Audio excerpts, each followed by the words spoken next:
It's time for From the Shortgrass, presented by UAMS Health, Orthopedics, and Sports Medicine with Trey Schaap. A golf podcast for those who love golf, struggle with golf, and just like to enjoy the outdoors and fellowship with friends, all while chasing a ball around, trying to put it in a 4 1/4 inch diameter hole. From the Shortgrass is presented by UAMS Health, Orthopedics, and Sports Medicine, and brought to you by Stevens Incorporated, an independent financial services firm with the freedom to focus on what matters most. By Beechwood Hospitality, we partner with you to deliver high-yield results by managing, developing, and investing in top-quality hospitality assets. And now, from the Shortgrass, here's your host, Trey Schaap. Welcome to another edition of From the Shortgrass, presented by UAMS Health, Orthopedics, and Sports Medicine. I am your host, Trey Schaap.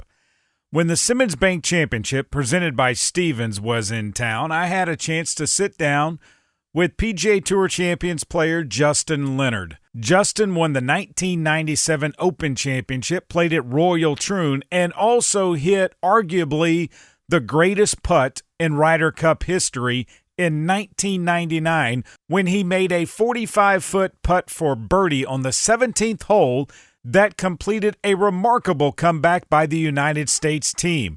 Yes, these shirts were hideous, but the putt was a good one. Team USA won the Ryder Cup at the Country Club in Brookline, Massachusetts. During Justin's amateur career, he played his collegiate golf at the University of Texas. He won 4 straight Southwest Conference championships from 1991 to 1994, went to 4 straight NCAA championships. The team finished in second place in 94. He won 10 individual events in college, including the individual NCAA championship in 94, the Southwest Conference championship a record 4 times. He won the 92 U.S. Am. He also made the All-Southwest Conference team every year he was in college, was a 3-time first-team All-American, a second-team All-American in 1991. He won the Haskins Award and the Jack Nicklaus Award in 1994 as the most outstanding collegiate golfer. That same year, he became only the 4th player at the time to go directly from college to the PGA Tour without going through Q School, following Gary Hallberg, Scott Verplank, and Phil Mickelson. Ladies and gentlemen, I had a great time sitting down with Justin Leonard, and I know you're going to enjoy my interview with him. It's coming up after the break. But first, let me tell you this. Ortho Now is now open at the Orthopedic and Spine Hospital at UAMS Health. If you have an orthopedic injury, sports, work, or anything else, walk in and see the best in orthopedic care. No appointment needed. Ortho now open Monday through Friday, 8 a.m. to 8 p.m. I'm back with Justin Leonard after this. Stay with us. The next time you travel to El Dorado and need overnight accommodations, the Haywood Hotel is where you need to stay. The Haywood El Dorado Tapestry Collection by Hilton is a great place to stay if you're in South Arkansas listening to live music or playing the challenging Mystic Creek Golf Club. Take time and relax in their bar for a drink before going out on the town for dinner. The Haywood, 210 South Washington, right in the heart of downtown El Dorado. Search the Haywood El Dorado on the web or call 800-293-0718 for reservations. The Haywood, a Beechwood hospitality property. Strength is measured not by the number of accounts. Strength is placing value on relationships. It's having the vision and the guts to invest in growth. It's the commitment to responsibly manage your money.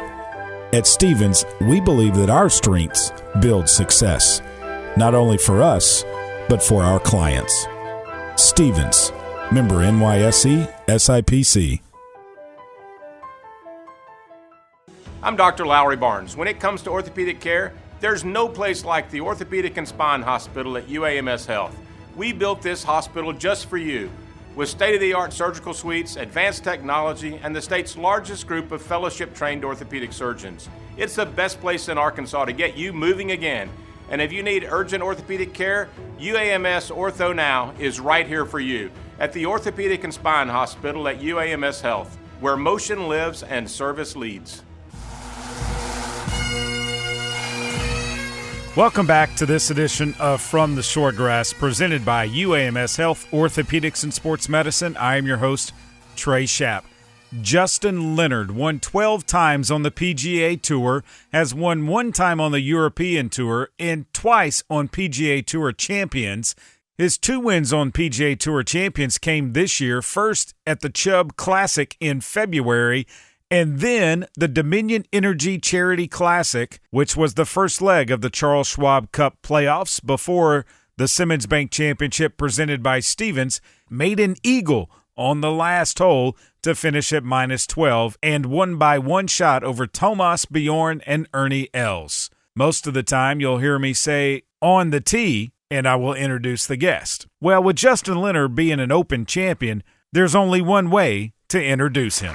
And the winner of the gold medal and the champion golfer for the year with a score of 272, Justin Leonard.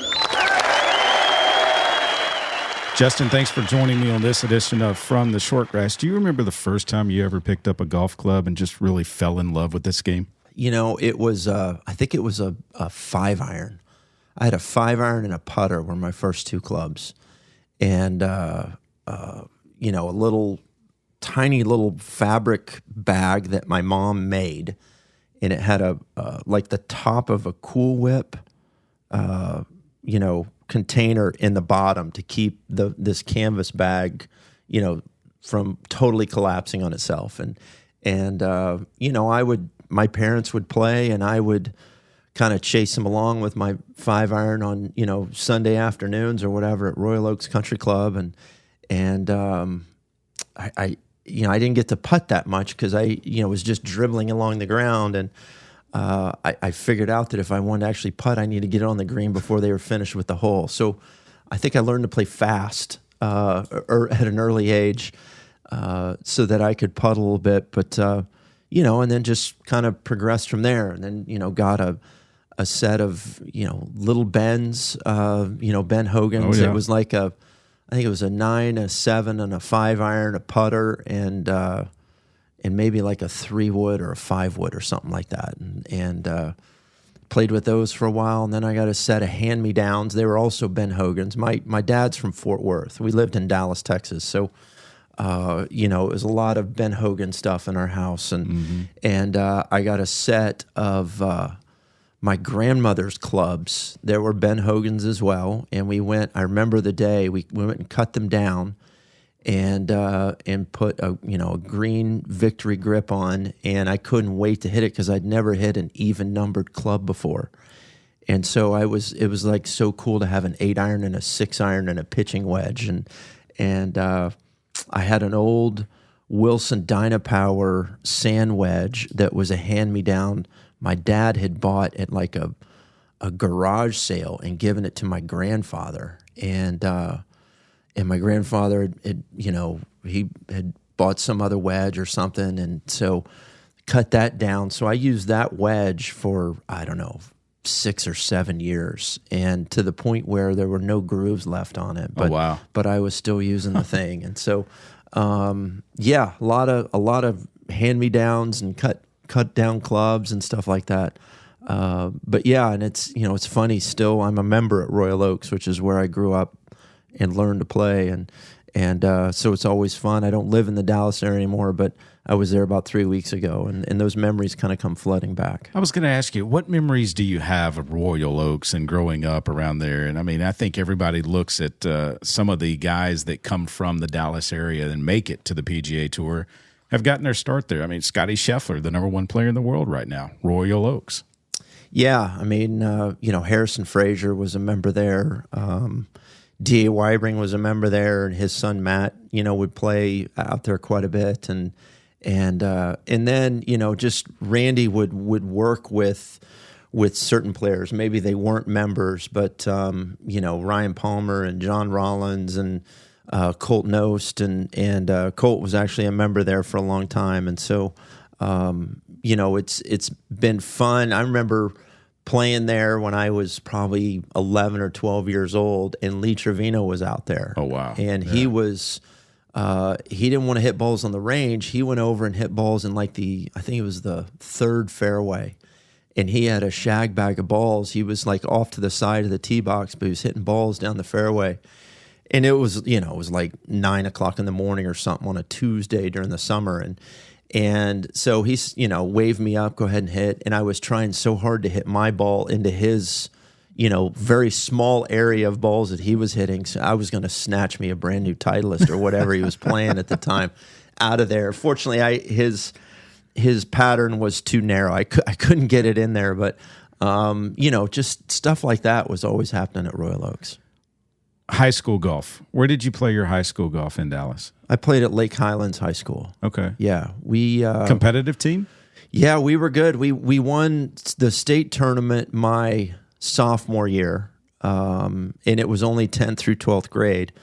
And then the team we had good teams, but we couldn't get through regionals the next 2 years. And so I went to state as an individual my junior and senior year. But yeah, our sophomore year, we had a really good team. When it came time to decide where to go to college, was there any doubt where you were going to go? Oh, there was maybe a little doubt. I mean, I took some recruiting trips. The head coach at the time, Barry Rodenhaver at SMU, was recruiting me very hard. I think it'd been tough to stay. I wanted a little bit more of a college experience, which meant leaving Dallas but once I went on my recruiting trip, Harrison Frazier and I actually went on our trips together, and I remember on very late on Saturday night, might have been Sunday morning, we were sitting in our hotel room that we were sharing, and I was like, "This is the greatest place. Like we've got to come to school here." And so we kind of both decided then that that's what we were going to do, and once I got down there, and my sister was in school at UT at the time. She was 3 years ahead of me, and so I'd been down there a few times before. But being around the golf team, around the athletic department, and everything, the size of the school, as an athlete, the size it's much smaller, and so I think that really helped. I think a school that large sometimes can be a little daunting, but being with the athletic department, it shrinks things down quite a bit. We hear the term blue blood a lot when it comes to football, basketball. When I think of golf, I think of Oklahoma State, Oklahoma, Texas, and Arizona State, Stanford. And I think Stanford because of Tiger. Right. But you came through in a time when golf was not cool until Tiger came along, right? You're right. No, we were not cool at any point in high school. Maybe a little cooler in college. But, because there were guys that played high school golf that, they weren't playing on the team or anything. But, they kind of thought it was cool that we were on the golf team. But, no, we were relegated to the back of the training room and all those things back in the day. When did you decide, I want to try to make this a career? I want to try and join the PGA Tour. Did you know at an early age that's what you wanted to do with your life? Well, it was either that or I wanted to work for my dad, and I still to this day can't really tell you exactly what he did. He got a PhD in microbiology, and he managed clinical laboratories. But I love my dad, and so those were the two things when I was a kid, and then. In high school, my focus was to play in college, and honestly, my first 2 years of college, I just want to be a good teammate and try and continue to get better. It wasn't really. I won the U.S. Amateur in '92, which was a summer right before my junior year, and so that next year I got to play in 3 majors and a couple other tour events, and it was really then playing in those events. I had a little bit of success. I mean, I made the cut at the U.S. Open. I played okay. I made the cuts at the Byron Nelson and at Colonial, and so I would say from that experience, then I was like, okay, I think this is something that I can do. And we were fortunate to have Tom Kite and Ben Crenshaw, both Texas alums, both lived in Austin, that were very supportive, and Tom really kind of took me under his wing, if you will, and I remember he called me. It was like Christmas break in my senior year, and we practiced, some together in Austin. He won the U.S. Open that same year, so we were kind of linked through our USGA championships. And he said, "Hey, why don't you meet me over at the Hogan plant in Fort Worth?" And so I said, "Okay." And I thought I was just going to watch him, grind wedges or something like that. And so I walk in there and he said, well, no, we're actually here. We're going to make you a set of clubs. And I'm like, okay. And I had no idea how to express what I wanted to see and look at. And, I've still got that first set that we did, and they're just horrendous looking, just because I couldn't really verbalize, well, no, I don't want that. In the toe, I like to see more of this and that.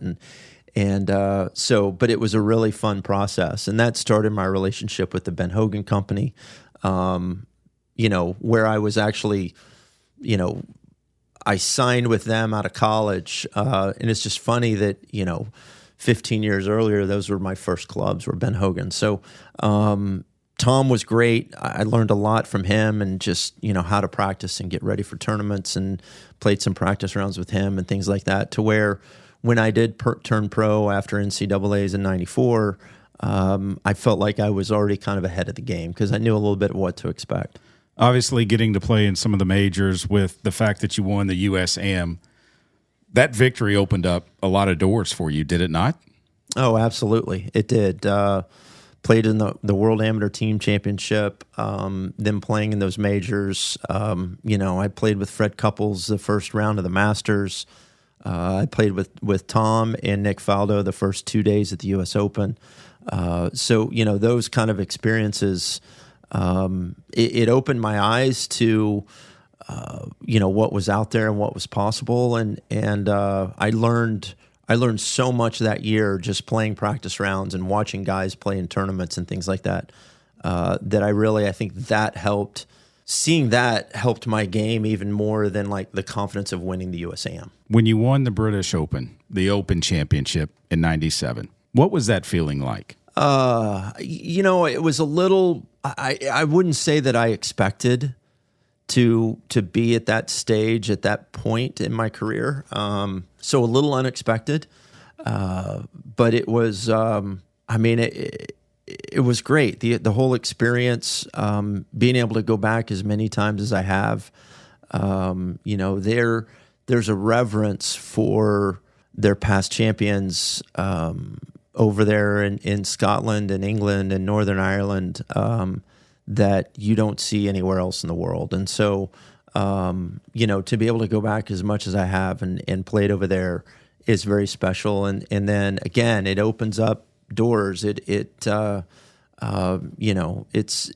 career legacy kind of stuff when you're able to accomplish something in major championships, and to be able to do it at such a young age at 25, I think was a blessing, because I never had to get that question of, well, when is this player going to do it? Because we've seen that happen to, a number of, the top players in the game that maybe hadn't come through a major championships before. And I'm sure that question gets pretty old after a number of years. I would say another career accomplishment for you. I mean, you sank the winning putt for the United States team in '99 at Brookline. And I look back at it, were those horrendous shirts? I mean, what did you guys think as a team when you first saw those shirts?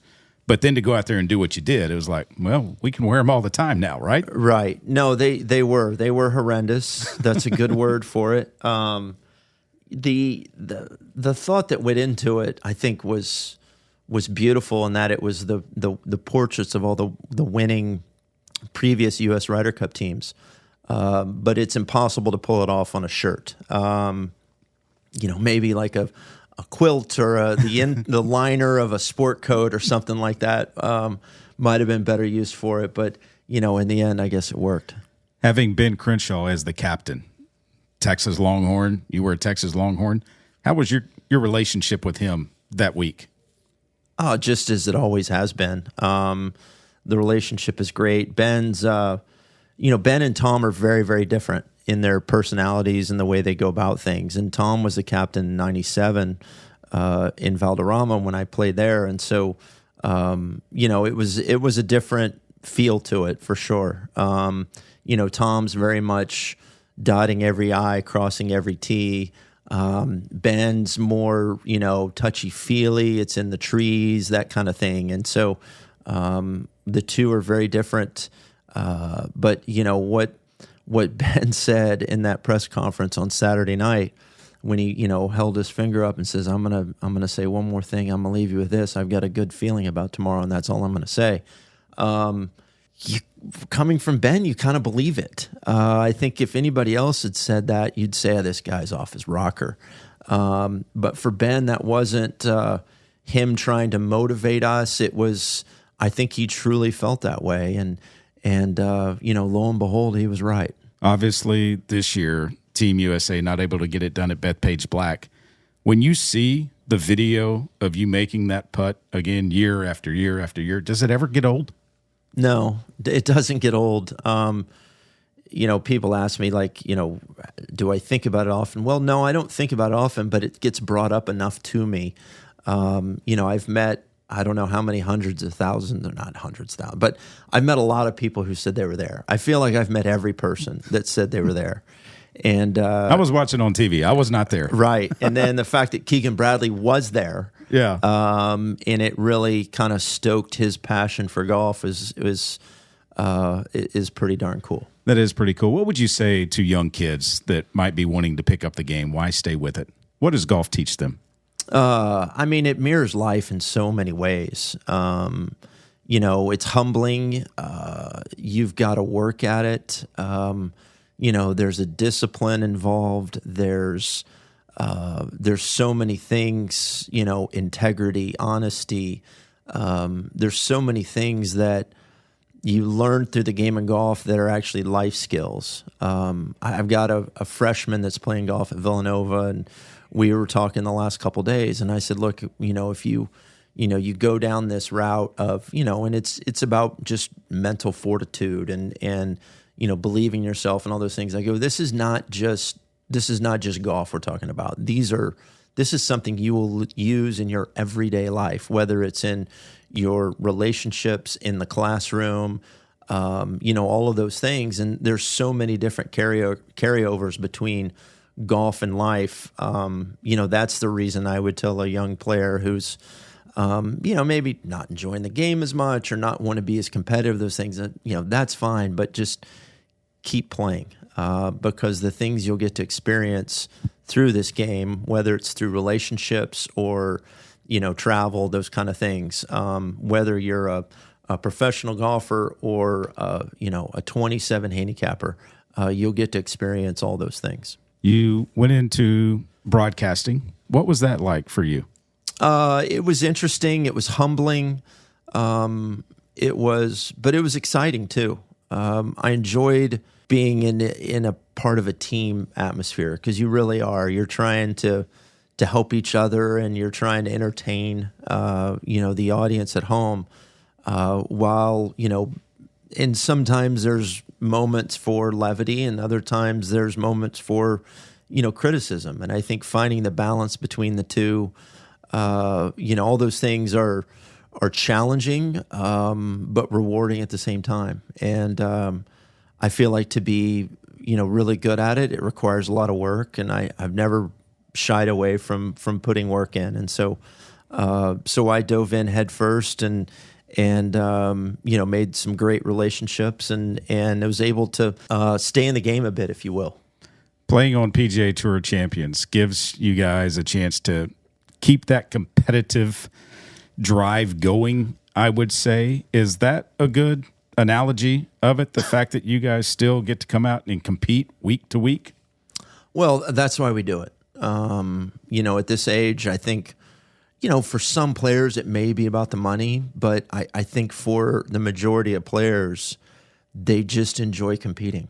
And whether it's, the work at home on weeks off or getting out here and, feeling those feelings again of competitive golf, that's why guys are still doing it. And they're putting the work in because you have to be competitive out here. And so, I do more work now in the gym and on my body now than I did 20 years ago when I was playing the regular tour. Because it's just necessary because of, so many years of swinging a golf club and sleeping in hotel beds. But B, I enjoy feeling good and feeling strong but it takes a little more to feel that way at 53 years old, and that the fitness truck stays pretty busy on weeks when we're out here playing on the Champions Tour. Do they have enough Icy Hot in there or whatever they use for you guys? I don't go in the therapy truck that often. I kind of do my own thing, so it does not smell like Icy Hot in the fitness truck where all the equipment is.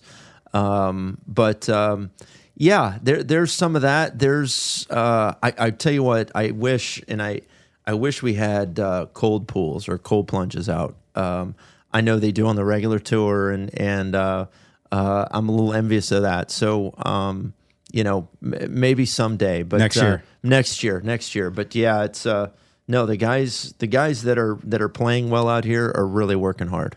Best golf course Justin Leonard has ever played, or your favorite? My favorite golf course is Pine Valley. It's number one for a reason. I've been there a couple of times. Actually, my son, who's at Villanova, we went and played when we got him moved in, and it was his first time to see it. And so that from a golf course, just the whole experience, that's my favorite place. Fantasy foursome, living or deceased, you and 3 others that you could play around a golf with, who would they be?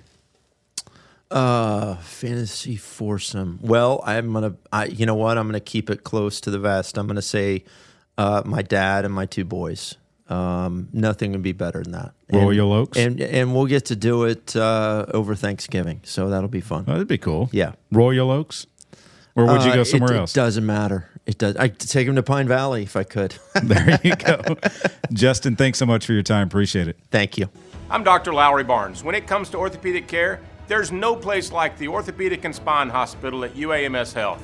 We built this hospital just for you, with state-of-the-art surgical suites, advanced technology, and the state's largest group of fellowship-trained orthopedic surgeons. It's the best place in Arkansas to get you moving again. And if you need urgent orthopedic care, UAMS Ortho Now is right here for you at the Orthopedic and Spine Hospital at UAMS Health, where motion lives and service leads. From Central Arkansas to South Arkansas to Northeast Arkansas, across the state to Northwest Arkansas, you will find a Beechwood hospitality property. From the Haywood in El Dorado to the Hilton Garden in Jonesboro, to the Doubletree in Bentonville and the Staybridge Suites just south of Baumwalker Stadium, Beechwood Hospitality has a room for you. Beechwood Hospitality is the leader in hotel property management in the state. Make sure you find a Beechwood Hospitality hotel for your next overnight stay. The future is not about a bond reaching maturity. The future is what my grandfather worked for. It's what my father carried on. It's my responsibility today. The future is my son's tomorrow. At the Stevens Private Client Group, we believe that our strength builds success, not only for us, but for our clients. Stevens, member NYSE, SIPC. That will do it for this edition of From the Short Grass, presented by UAMS Health, Orthopedics, and Sports Medicine. I want to thank Matthew Allen and Blair Allen, Beechwood Hospitality. They know how to manage hotel properties. When you need an overnight place to stay, make sure you're staying at a Beechwood Hospitality hotel. You'll be glad you did. I also want to thank Lee Patterson with ProLink Sports for helping coordinate the interview with Justin Leonard with Connor with the PGA Tour. A lot goes into the week when the players are in town for an event, so they help out behind the scenes, stuff that you don't see in order to set that up. And I also want to thank Michael Arbuck, the general manager of Pleasant Valley Country Club, for letting me use his office for the interviews, some still to come here on From the Short Grass, presented by UAMS Health, Orthopedics, and Sports Medicine. Hey, if you didn't get out to the Simmons Bank Championship presented by Stevens, you want to make plans now. It's going to be a little bit later next year on the calendar because they have moved it back a week. Next year, the Simmons Bank Championship presented by Stevens will be played October 30th, 31st, and November the 1st. November the 1st is Championship Sunday next year at the Simmons Bank Championship presented by Stevens. Remember, when you find your ball mark on the green, fix it and a couple of more. And I hope to see you sometime soon from the Short Grass. You have been listening to From the Short Grass, presented by UAMS Health, Orthopedics, and Sports Medicine, a weekly podcast dedicated to the game of golf. This has been a presentation of the Buzz Radio Network in association with Majestic Cubby Productions.